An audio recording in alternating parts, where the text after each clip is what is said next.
we are in the spirit of the AFCON here at 3AD at Akomojo Road, here from PatriotTV, your home of information and entertainment. We are here to give you update on the AFCON. The match concluded between Equatorial Guinea and the Super Eagles of Nigeria, which ended in a 1-1 draw. The Super Eagles actually started the game on a high note, but went down the slope and ending the match with a 1-1 draw. Mr. Wale, it's up to you. What do you see about the match that just got concluded? Well, I was a bit disappointed. Actually, at first I was surprised because the way Nigeria started the match, they started on the front foot. They pressed the Equatorial Guinea. Equatorial Guinea had no choice but to be on the defensive side. For the first 5 minutes, Nigeria outplayed them and outclassed them. But suddenly they just took their foot off the gas and they went back, and from there Equatorial Guinea began to grow into the game. And then we saw the goal they scored in 26 minutes. A lovely build-up from the back, from the goalkeeper. A pass, and then they were able to build up, took their time, passed around the ball, and then they scored a beautiful goal. Very beautiful goal. But another thing that impressed me was Nigeria's response. On just over a minute, they had replied with a goal and making it 1-1. But after that time, it felt like they just went back, and we didn't see any fight from the Nigerians up until late in the game when they now began to apply pressure. For God's sake, we were playing Equatorial Guinea. They even had more possession than us.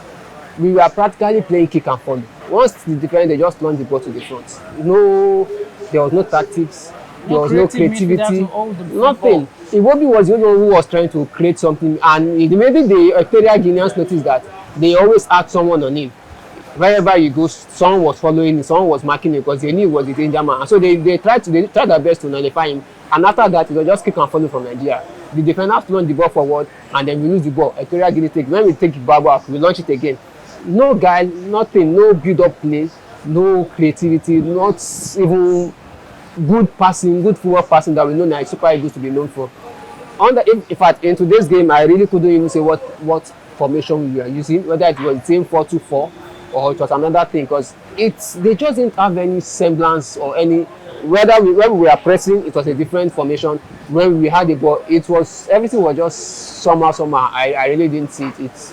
For me, I was disappointed. I was very, very disappointed. Okay, this is the first match of the Nigerian Super Eagles and a 1-1 draw against Equatorial Guinea, leaving us probably in the second place or the third place, obviously, with the host nation, Ivory Coast, winning 2-0 yesterday against Guinea-Bissau, topping the group. And they will be our next opponent.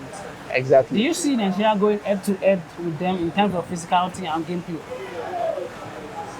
The only thing that can work again that I see us using to take advantage against Cote d'Ivoire is our slow build-up play, our slow style of play. There's many Nigeria players that just kind of slow the rhythm down to favor us. If they can successfully do that against the Ivorians, they might stand a chance. Because I saw the Ivorian game yesterday, those guys were quick, they were fast, they were strong.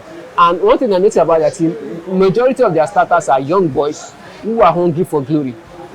And most of their star players were on the bench. Sajori, Nicolas Pepe, Wilfred Zaha, they were all on the bench. The most experienced player that they started was Seko Fofana in the midfield.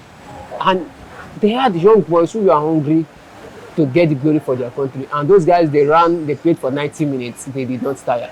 Yeah, you might say, okay, the team they played might actually be one of the weak teams. But you can't take it away from the style of play. They were consistent. They kept coming at you. They kept coming at you in what they did. So for me, in that match against Cote d'Ivoire, one key player for me is going to be in the midfield. Iwobi and Alassane Yusuf if they're starting. I don't know. I get this Sonny Keita vibe from Alassane Yusuf. He's dogmatic. He's tactical. He knows how to mark, and he's always in your face. The only thing is he needs to work on his passing. Sometimes he needs to work on his passing, but he's always there. He's always in the opponent's face. He's always trying to win the ball. He's always in that moment of danger. You find him there, always taking the initiative. So those two guys will be key. And then Onyeka needs to step up his game. He's the one who needs to be passing more and doing more of the clean-up jobs and everything. But we saw Alassane doing that for him most of the game before he was taken off. So I think in that match against Cote d'Ivoire, we need to find a way to negate the power and the pace they have. And if we can actually control the ball, deprive them of the ball, we'll be able to do that. But once again, my fear is the same 4-2-4 formation we've seen this guy use. It leaves our midfield very thin. And today we saw him play Moses Simon on the right. And Ademola Lookman. And Ademola Lookman on the left. Yes, Ademola usually plays, but I would prefer you play Ademola Lookman and Osimhen as the two strikers in the middle. And then let's, what's his name? Moses Simon go to the left. When can play from the right, he uses both feet. He's ambidextrous. He can use both feet. Or hopefully, if Iheanacho is match fit, Iheanacho can start on the left, and maybe you can bring in Iwobi in the second half. Or you start Iwobi and Iheanacho and sacrifice either Onyeka or Alassane for him. You know, or you go back to the 4-3-3 formation if that is going to work. But hopefully, we can only hope and pray for a better outing in the second leg. But if you don't improve, Cote d'Ivoire will just take it. Okay, so let's take a quick, let's have a quick say about our keeper that was used today. Do you see him being more confident than Francis as well? Well, today he exhibited the confidence needed for a number one, which is good.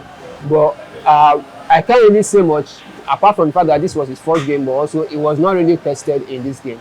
There was no. So it was never. With the Ivory Coast. Yes, that would be the rated. So his composure under pressure is what I want to see in that game. Okay, so Super Eagles have drawn 1-1 with Equatorial Guinea, leaving us with that same pattern of calculating who goes there, who loses this match, and how do we qualify from the group stage to the second round. We hope the Super Eagles will come out 100% against the Ivory Coast, which who are the host nation and are very, very hungry and strong physically, mentally, and this pace and the youngsters in their team would probably cause a whole lot of havoc if the Nigerian Super Eagles don't stand well against them. So this is what we have for you for Patriot TV based on this match, Nigeria against Equatorial Guinea at the 2024 AFCON, hosting in the Ivory Coast. We hope to see you guys next time. Stay tuned. Don't forget to click like and subscribe.